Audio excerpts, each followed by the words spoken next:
Peter Sam and the Prickly Problem. Duke returned at last, and Sir Handel went away. The other engines were kept so busy that they didn't have time to miss him. Hedge cutters had been busy too, trimming trees and bushes beside the railway so that passengers could see the view. Each evening Rusty took some trucks up the line and carried away as many cuttings as he could.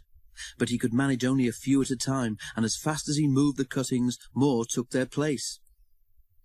It was Peter Sam's turn to take the morning train. The coaches were full, but the rails were dry, and Peter Sam didn't mind the extra load.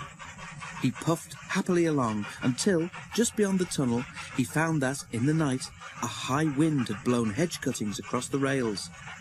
He stopped, and his driver and fireman got down. "We'll never get through that lot," exclaimed the fireman. "Pooh," scoffed Peter Sam. "They're only little branches, nothing to it. We'll simply push them aside." "Have it your own way," said his driver. "If we stop to clear up properly, we shall be here for ages, and some of the passengers might miss their train at the bottom station." Peter Sam puffed bravely on.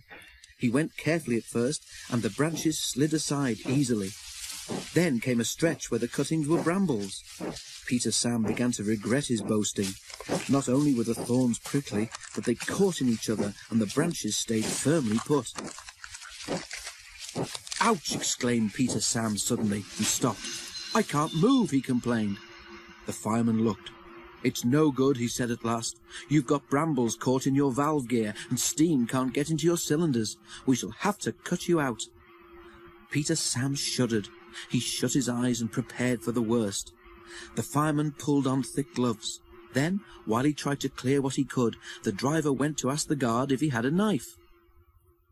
Some of the passengers had knives too, and came to help.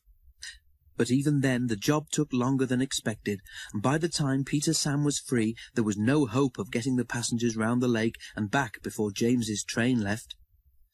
Peter Sam's driver apologized to the passengers, but they said they didn't mind. "We enjoyed the adventure," they laughed. The driver telephoned the thin controller. On the way home they passed Rusty, pulling a long train of trucks. Rusty worked hard, and by afternoon the line was clear for trains to run normally. Peter Sam's front felt uncomfortable for several days. The others laughed and teased him.